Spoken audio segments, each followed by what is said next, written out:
Canada is the only non-European Union nation on the planet invited into Europe's largest defense buildup since the Cold War. Not the United Kingdom, not Australia, not Japan, Canada. 150 billion euros.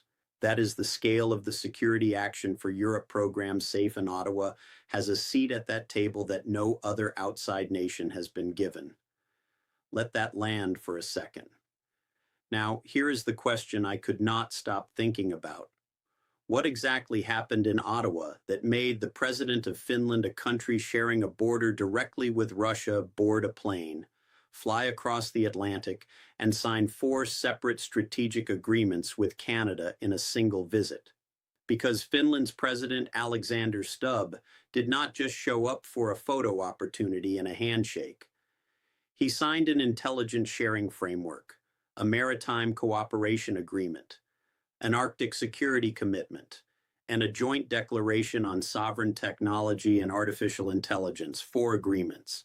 1 visit, 0 ambiguity about the direction these two countries are moving. And then, in a public interview, Stubbs said something that stopped analysts in their tracks. He said he could envision a larger European Union, and that Canada's values and overall disposition are very close to Europe's. Heads of state do not say things like that casually. I have spent considerable time going through every layer of what was actually signed, what was actually said, and what the architecture being built here actually means not just for Canada and Finland, but for the broader realignment now visibly underway between North America and Europe. What I found is more structurally significant than the headlines suggest, so stay with me, because I am going to decode exactly what these agreements mean in practice, why Finland specifically is the country delivering this signal, and what all of this means for the Canada that exists after this moment. Let us start with the facts on the table. Clean, specific, verifiable. Alexander Stubb, president of Finland, traveled to Ottawa for an official state visit. During that visit, Canada and Finland signed 4 distinct agreements, not memorandums of intent, not letters of understanding, binding frameworks with operational implications that begin the moment the ink dries. Here is what each one actually means. The first is the General Security of Information Agreement. In diplomatic language, that sounds bureaucratic. Let me translate it for you. This agreement builds the legal and institutional infrastructure that allows 2 countries to share classified intelligence and, more importantly, allows their defense industries to bid on and win sensitive joint contracts. Without this agreement, a Canadian aerospace company cannot even be in the room when certain European defense tenders are discussed. With it, that door is open. That is not a formality. That is market access measured in billions of dollars and measured in decades of industrial relationship. The second is the Maritime Capabilities Memorandum. This one is about the Arctic. Specifically, it is about shipbuilding, ice-capable vessel design, port logistics, and polar infrastructure. Finland is one of the most advanced nations on Earth when it comes to icebreaker technology. Canada has one of the longest Arctic coastlines on the planet. This agreement links those 2 realities into a shared industrial project at a moment when Arctic sovereignty and Arctic shipping lanes are becoming one of the most contested strategic questions of this decade. The third is the commitment to expanded Arctic science and maritime security cooperation. This extends the relationship beyond hardware into research, monitoring, and long-term presence in a region that every major power is now watching very closely. The fourth is the joint statement on sovereign technology and artificial intelligence. Read that word carefully. Sovereign. These 2 countries are not waiting for a framework to be handed down from Washington or from any other external authority. They are choosing to develop and govern these systems together on their own terms, building toward their own standards. Now place all 4 of these agreements inside the context of who Finland actually is. Finland shares approximately 1,340 kilometers of border with Russia. It was a militarily non-aligned nation for decades. Then February 24th, 2022 happened Russia's full-scale invasion of Ukraine, and Finland moved with a speed that surprised even its closest allies. By April of 2023, Finland was a full NATO member. This is a country that does not make security decisions sentimentally. Geography does not allow it. When Finland looks at Canada and chooses to build this kind of structured, multi-layered strategic relationship, that choice is not driven by shared cultural warmth. It is driven by a cold and precise calculation about who is reliable, who is capable, and who will still be standing in the same place 20 years from now. That calculation produced 4 signed agreements and a public statement from a sitting European head of state about Canada's place in Europe's long-term strategic picture. The facts are on the table. Now let us talk about what is underneath them. Here is where it gets interesting, because most of the coverage of this visit stopped at the agreements, reported the headlines, moved on. But there is a layer underneath those headlines that changes the entire meaning of what you just heard. And it starts with a question nobody is asking loudly enough. How exactly is Canada inside safe? The Security Action for Europe program, 150 billion euros, Europe's largest coordinated defense investment since the Cold War, was architected with a specific eligibility framework: European Union member states and NATO allies. Those are the 2 pillars the program was built on. Canada is not a European Union member. Canada does not have observer status. Canada has no formal treaty relationship with the European Union that would automatically place it inside a defense procurement framework of this scale. And yet Canada is there. The mechanism is NATO membership. Canada is a founding member of the Alliance 1949, the original signature. That founding membership creates a legal pathway through which Brussels was able to extend safe participation to Ottawa without requiring full EU accession. It is a technical bridge, a narrow one. But it is real, it is operational, and it sets a precedent that has not existed before in the history of European defense integration. Let me be precise about what that precedent means. No other non-EU nation has this position inside SAFE. Not the United Kingdom, which spent decades as a full EU member and has deep defense industrial ties across the continent. Not Australia, a Five Eyes partner with significant NATO cooperation. Not Norway, which is a NATO member and geographically European. Canada holds a position in this framework that is, at this moment, structurally unique. Now, here is the consequence that I do not think was fully anticipated. When external trade pressure increased on Canada, and analysts across the political spectrum have documented this pressure through tariff actions beginning in early 2025, something happened that runs directly counter to the intended effect of that pressure. Canada's strategic value to Europe went up, not down, up, down. Here is the logic, and it is straightforward once you see it. Europe is in the middle of a significant rearmament effort. It needs stable, democratic, industrially capable partners to help build the equipment that rearmament requires. Every time uncertainty around North American trade relations increased, European planners had a stronger incentive to lock in Canada, not push it away, because Canada represents exactly the kind of reliable, rules-based partner that becomes more valuable precisely when reliability is scarce elsewhere. Observers who study alliance economics might describe this as an unintended consequence of pressure-based trade strategy. When you apply economic leverage to a partner that other major powers are simultaneously courting, you do not necessarily increase your own influence over that partner.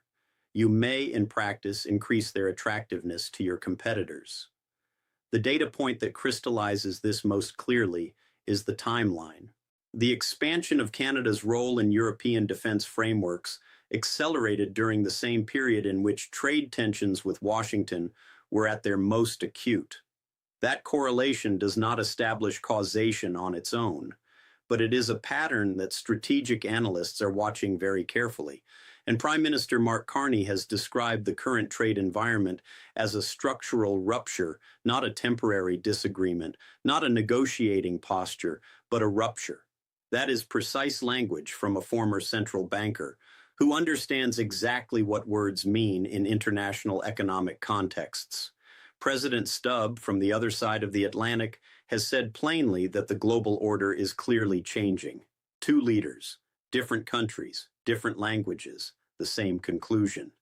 Which brings us to the question you should be sitting with right now. If the unintended consequence of external pressure was deeper Canada-Europe integration, what happens when that integration becomes structurally irreversible?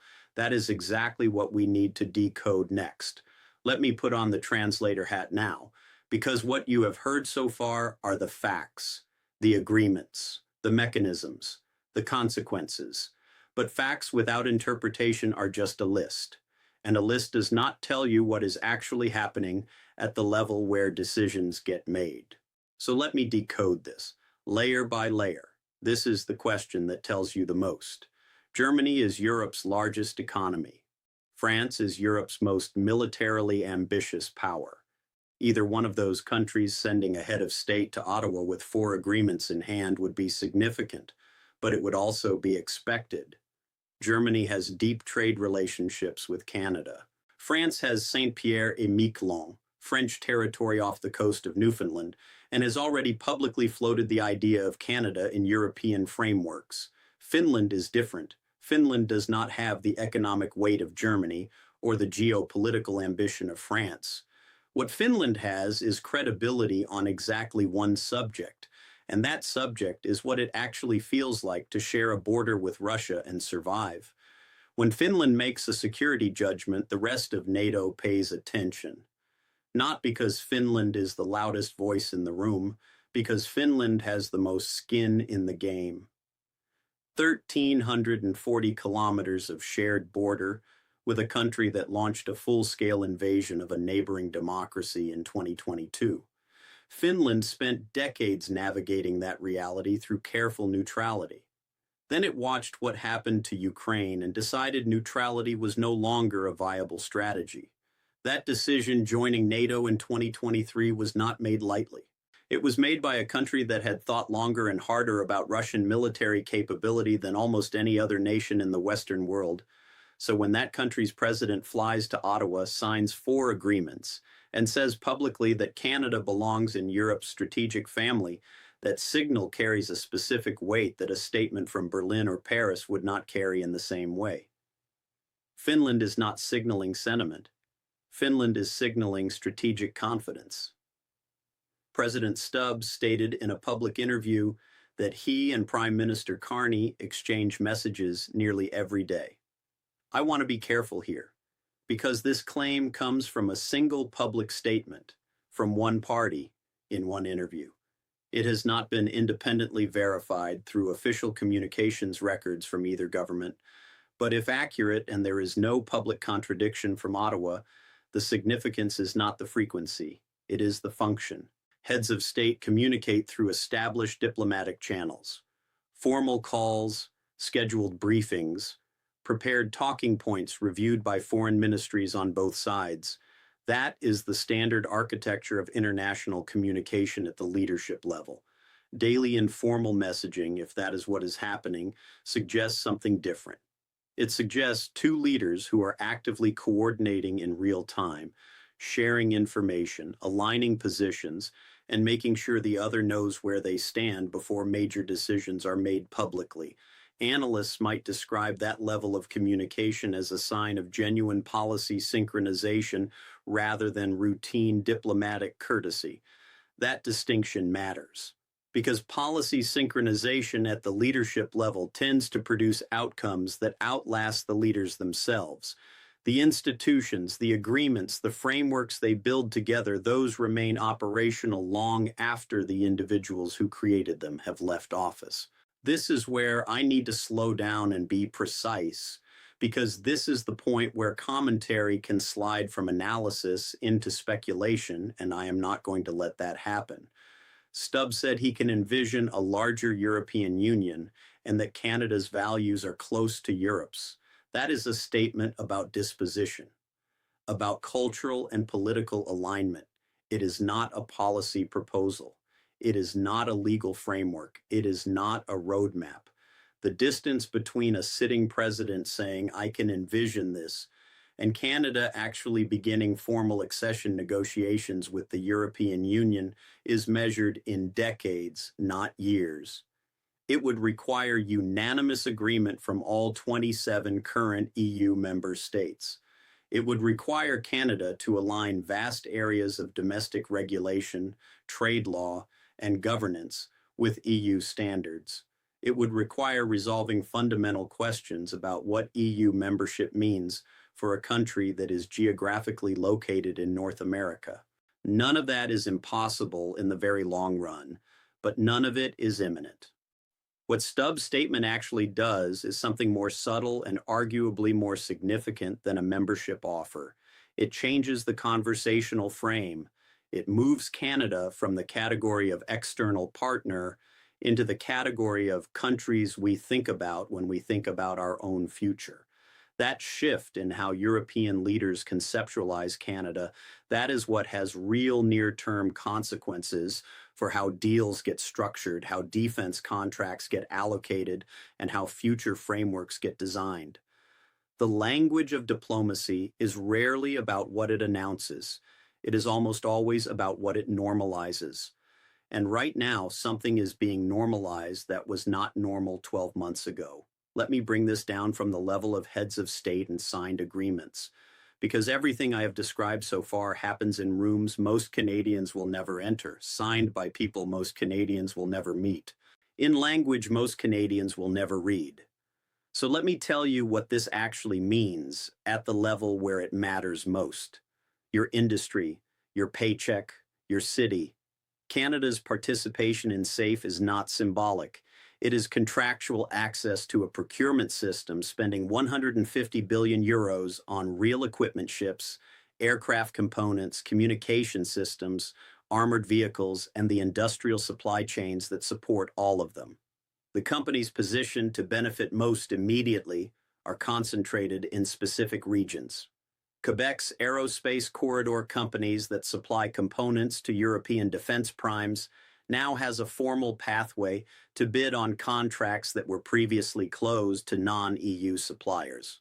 British Columbia's shipbuilding capacity, already engaged in domestic naval contracts, becomes relevant to a European maritime buildup that specifically needs ice-capable vessel expertise. Ontario's defense technology sector gains access to joint development frameworks under the Sovereign Technology Agreement. These are not hypothetical future benefits. These are structural market openings created by legally binding agreements that are already operational. Here is where I need to give you the balanced picture rather than the optimistic one. Canada currently conducts approximately 75% of its total goods trade with the United States. That number does not change overnight because of agreements signed in Ottawa. Supply chains built over decades do not redirect in months. The infrastructure, the pipelines, the rail corridors, the border crossing logistics, all of it is oriented southward by design and by decades of investment. What the European agreements create is optionality, a credible alternative pathway that did not previously exist at this level of institutional formalization. Economists who study trade diversification would note that the value of optionality is real. Even before it is fully exercised, it changes the negotiating position of the country that holds it. Canada, at a trade negotiating table with formal European defense partnership and safe participation on one side of the ledger, is a structurally different negotiating partner than Canada without those relationships. That shift in leverage is real, but it operates at the level of policy and negotiation, not immediately at the level of household prices or employment statistics. Canada's NATO commitment requires defense spending at 2% of gross domestic product. Canada has historically fallen short of that target. Deeper integration with European defense frameworks, particularly safe participation, creates additional pressure and potentially additional political expectation to close that gap. 2% of Canada's gross domestic product translates to tens of billions of additional annual defense expenditure above current levels. That money has to come from somewhere. It competes with healthcare funding, infrastructure investment, and social program spending. The federal budget trade-offs involved in genuinely meeting NATO commitments while deepening European defense partnerships are significant and have not been fully debated in public. The Joint Declaration on Sovereign Technology and Artificial Intelligence is the agreement receiving the least attention and deserving the most. Canada and Finland choosing to develop and govern artificial intelligence systems together outside of American regulatory frameworks and outside of current EU AI Act structures means these two countries are attempting to shape standards rather than inherit them. For Canadian technology companies, that positioning has long-term commercial implications that compound over time. Standard setting in emerging technology is where economic influence accumulates quietly, and Canada just bought a seat at that table. The agreements signed in Ottawa are not going to change your grocery bill next month, but they are quietly reshaping the industrial, technological, and strategic architecture that will determine what kind of economic options Canada has in 10 years. That is not nothing. That is exactly the kind of decision that looks unremarkable today and foundational in retrospect. I am not going to give you a clean conclusion, because there is no clean conclusion to give. This is not a story that has finished. This is a story that is actively being written, and the next several chapters depend on decisions that have not been made yet. So instead of a conclusion, I'm going to give you 3 scenarios, 3 possible directions this moves from here. And I want you to think carefully about which one you believe is most likely. Canada deepens its European partnerships beyond Finland. The Baltic states Estonia, Latvia, Lithuania, who share Finland's geographic proximity to Russian military capability, begin pursuing their own bilateral frameworks with Ottawa. Poland, which is currently executing the largest defense buildup in its modern history, identifies Canadian industrial capacity as a natural complement to its own rearmament effort. Canada's role inside SAFE expands from participant to genuine strategic partner. The Sovereign Technology Agreement with Finland becomes a template replicated across multiple European capitals. In this scenario, Canada does not become a European Union member, but it becomes something arguably more flexible, a structured external partner with deeper institutional ties to European security than any non-member has previously held. Canadian domestic politics complicates the trajectory. The defense spending question, closing the gap to 2% of gross domestic product, becomes a genuine budget crisis that forces difficult public trade-offs. Provinces with stronger economic ties to the United States push back against a foreign policy orientation that appears to prioritize European relationships. The pace of integration slows. The agreements remain in place, but their implementation becomes contested. In this scenario, the architecture exists, but the political will to fully activate it becomes inconsistent. Washington's trade and foreign policy posture changes direction. Pressure on Canada reduces. The immediate strategic incentive driving accelerated European partnership weakens. Canada finds itself managing 2 sets of relationships simultaneously, and the balancing act becomes the defining challenge of the next government, regardless of which party holds power. In this scenario, Canada's European partnerships remain real, but do not deepen further at the same pace. Here's my question for you. Which of these 3 scenarios do you think is already underway? And more importantly, do you think the average Canadian fully understands what was actually set in motion in Ottawa? Drop your answer in the comments. I read every single one. If this kind of analysis is useful to you, the kind that goes underneath the headlines and reads what the diplomatic language is actually saying, then subscribe. Because this story is not finished, and neither are we.